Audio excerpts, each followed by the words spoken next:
Alright team, so we're back with a honestly pretty big video, a pretty important video when it comes to Remake and the future games. We're looking at a massive theory that was posted over on Reddit about 4 months ago, so not too long after the game had come out, but it goes into a lot of detail about what Remake actually is. Again, it's a theory, like what's going on with Sephiroth, what's going on with like the possible different timelines, potentially Zack, why Biggs is still alive, etc.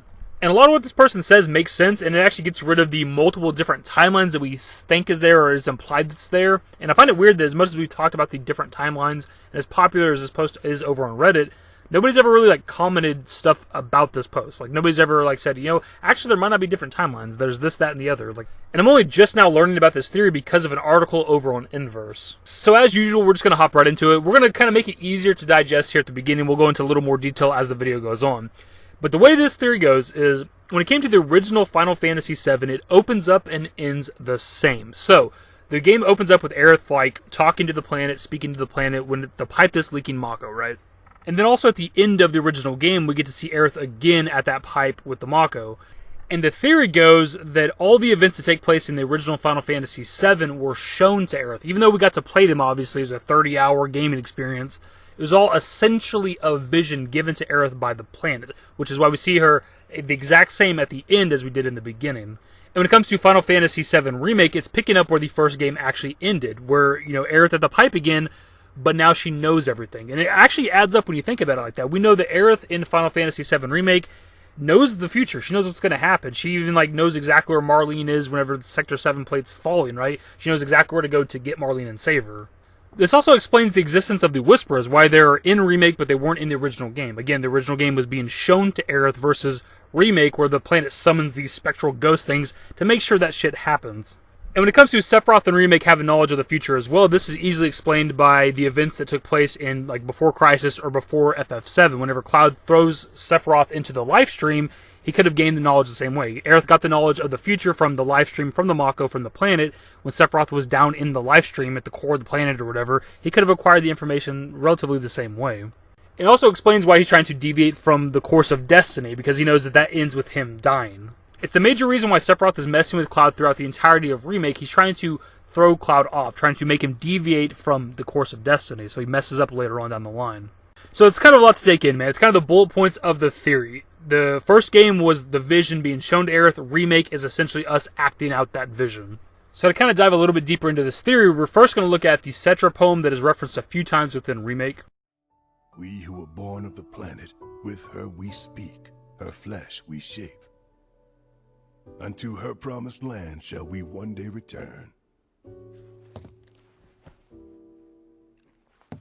By her loving grace and providence, may we take our place in paradise. And I want to read over their breakdown of the poem since it is their theory. It says, with her we speak is nothing new. We know that the Cetra can communicate with the planet as it is referenced many times in the OG and the Remake. This is what Aerith is doing while staring down the Mako pipe. Her flesh we shape clearly references the fact that Cetra have the power, or maybe I should say the responsibility, to take care of the planet and what happens to it physically. Now the last part of the poem is where it gets very interesting, because it has such a sacrificial feel to it. Unto her promised land shall we one day return. The promised land is where Cetra and every living being goes. It's the afterlife, the life stream. It's where you go when you die. The final sentence of the poem makes it clear because it is directly referencing paradise. By her loving grace and providence may we take our place in paradise. Aerith has been shown her destiny and the path that the planet has set out for her, and she knows she's supposed to follow it because it is her duty as the last steward of the planet. Starting with the beginning of FF7R, she's aware of this. She doesn't know the future itself, but she knows how the future is supposed to be. She's the one who is supposed to make it happen. She knows that in the end she is meant to sacrifice her life to make the events of FF7 original play out the way that the planet has shown her through the life stream. But she doesn't really want to, and she's scared. She has no freedom in her actions because every time she tries to deviate from the path that the planet has chosen, the Whisperers show up and interfere. For this part, let me bring out another quote from the same scene in Chapter 17, Aerith's quote. Listen to me. Please. Aerith. The Shinra Electric Power Company isn't the real enemy. It started with them, sure, but I promise you, there's a much bigger threat. I just want to do everything in my power to help. All of you. And the planet. Aerith, what are you not telling us?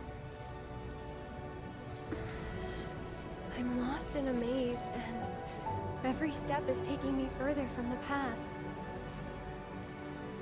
Every time the whispers touch me, I lose something, a part of myself.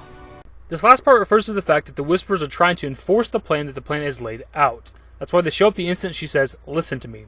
She can't act the way she wants to because the Whispers won't allow it. And whoever she truly wants to be, whatever action she wants to take, it will be prohibited, and as such, she's losing her personality, her identity, her freedom. She's shackled by destiny and by the Whispers. So that's kind of a lot of exposition, a lot of reading, but I think it's important to kind of understand this person's viewpoint when it comes to this theory. One of my biggest questions when it comes to Remake that I don't believe we've ever discussed on the channel is how the hell did Aerith and Sephiroth both just gain the knowledge of the future? Like, how do they know what the hell is going to happen? And the likeliest answer, when you think about it, especially when you factor in this theory, is the planet itself. Obviously, the planet is aware of the future. That's why the Whispers exist. They're there to keep destiny in line. And when it comes to Aerith gaining this knowledge, it's pretty simple to determine how. She's the last Setra. She can literally talk to the planet. When it comes to Sephiroth, the only likely answer is, again, whenever he fell down into the life stream. However, she is at the same time scared of the unknown, of deviating from the path that the planet has chosen, as shown by many quotes throughout the game where, for example, she says she's afraid of the sky, etc. But the most prominent one is this one from Chapter 18 at Destiny's Crossroads. Tifa, what will we find on the other side? Aerith, freedom, boundless, terrifying freedom, like a great never-ending sky. It's at this point in the game where Aerith decides, despite being afraid, to deviate from the path that the planet has chosen. She's freeing herself from the shackles. Now obviously this is right before we go on to kill the Whisper Harbinger, essentially defeating Destiny itself, which obviously leaves the sequels open for interpretation. We just don't know what's going to happen, right? Anything could happen. And the obvious biggest difference a lot of people go to when we talk about this is Aerith possibly living. Now I don't think that that's going to happen. I do think it's possible that she could survive the encounter at the Forgotten Capital. Like, that could be the one to, like, throw us off. It's like, holy shit, Aerith didn't die here, but maybe she dies in a different way. Because she knows that her death is part of what allows the Summon of Holy to protect the planet from being destroyed by meteors. So I don't think she would just not die if that's what it takes. They then go on to talk about how the planet's plan is to kill Sephiroth, but also humanity, which I don't 100% disagree with, because obviously the human population is killing the planet. So I could see the planet wanting to just get rid of all the humans. And one of their pieces of evidence for this is the actual final cutscene of the original FF7, which we're using the Advent Children version just because it looks better.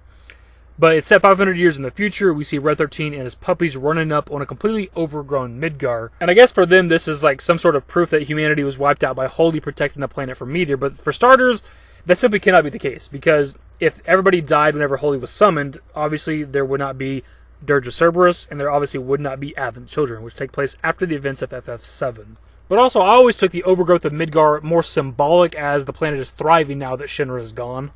Because surrounding Midgar for seemingly miles, right, was just a desolate wasteland. Like, they just completely destroyed the ecosystem around Midgar, but here we are 500 years in the future, and there's thriving wildlife. But also, this scene is set 500 years in the future. 500 years ago was the 1500s. How many civilizations back then do you think have been lost to time now for us in the real world? 500 years in the future, New York could look like Midgar.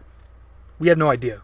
So while I agree with pretty much everything this person put in their theory, this is just one part that I disagreed with. I just don't think that the planet is trying to kill the human population.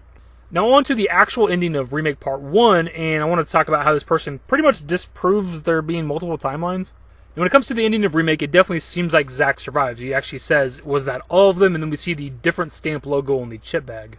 But as this person points out on Reddit, Barrett actually mentions in Chapter 5 that Shinra took the stamp logo and repurposed it and militarized it, which is why the logos are different here. The Zack and Cloud scene is taking place in the past, before the logo was changed. The way the timeline of Zack's death works is that he defeats what he thinks is all the Shinra troops during the daytime, carries Cloud off while the sun is setting, puts him down, turns around to fight what's left of the Shinra troops, dies, and then Cloud mourns him at night in the rain. The thing is, in this moment right here, Zack says, wait, was that all of them? As in questioning if there's any more troops. Kind of foreshadowing those last few that actually kill him. And the thing is, at the very end of the game, right after we think Zack has survived and him and Cloud are about to walk by our group, if you notice, it starts to rain. Again, foreshadowing Zack's death. The point of all this is that right here at the end of Remake Part 1, what we're seeing is not Zack surviving. We're actually seeing the moments right before he actually dies. And the point of this scene is to give us a piece of Cloud's backstory without really showing us everything, especially for the new players, and to throw us old school players off. Without a doubt, this is the best explanation of the remake ending that I've seen by far, and I think this person is 100% spot on with their interpretation. And as for Big surviving at the end, that also seems like something that's new or different from the original game. But the thing is, we actually don't have confirmation of them dying. If you remember correctly, we get to the top of the tower in Sector 7 slums, do the boss fight, we swing off to the Sector 6 slums, climb up to the Shinra building, and then we leave Midgar without having confirmation that any of them have died. And then throughout the rest of the Final Fantasy VII story, we never really go back to Midgar outside of the one mission where we parachuted in, but we never go back to like the slums to actually make sure that Jesse, Biggs, and Wedge have died. It's heavily implied that they died in the original game, but we don't have actual confirmation. Now, when it comes to Remake, I do still stand by Jesse being dead. Maybe they could all three be alive, but I do think she's dead, and we know that Biggs is alive and Wedge is probably alive. So, here we are almost at the 11-minute mark. What does all of this mean? Well, based on this person's theory, which I think is more than just a theory at this point, I think it's pretty substantial, there wouldn't be multiple timelines. But the remake story can still very much differ from the original because going forward, we know that Aerith has knowledge of the future, and so does Sephiroth. And the Whisperers are no longer there to keep Destiny in line, and we know that both Aerith and Sephiroth want to stray from the path of Destiny because it leads to both of their deaths. So the story could still be different. And as somebody said on this actual Reddit post, this is my new headcanon. Until we have official confirmation from Square Enix or until Part 2 is in our hands and we're playing it, I think this is exactly what the story is. This person's interpretation of Final Fantasy VII Remake and their interpretation of the ending of the game is just astounding, and I cannot believe it's not more widely talked about, man. I was just blown away by it, man. When I read over, I'm just like, every bit of this makes sense. Outside of the planet wanting to kill all of humanity, but that could be true as well. I don't know. Anyways, the video is super long. I'll have the Reddit post linked in the description below, of course, if you want to read over it, which I highly recommend. It might even make a lot more sense if you read the entire thing. But if we read over the whole thing and talked about each and every part, this video would have been so much longer. But if you guys made it this far, I obviously want to know your thoughts on this theory. What do you think this is actually what's happened when it comes to the remake story? I personally do, and I think it makes a hell of a lot more sense than there being different timelines and shit. Either way, hopefully you guys enjoyed the video. If you did, give it a thumbs up. Subscribe to the channel if you guys aren't new. Want to stay updated with more Final Fantasy VII Remake content. Turn on notifications. Follow me on Twitter at dashingdavid. At my Discord. Links to my social networks are in the description. And in the outro. Later, guys. Almost there, Cloud. We're almost there. Used to care what people thought, but now I care more, and nobody out here's got it figured out. So therefore, I've lost all hope of a happy ending, depending on whether or not it's worth it. So insecure, no one's perfect. We spend it with no shame. We blow that like Coltrane. We in here like Rogaine, or leave it like Cobain.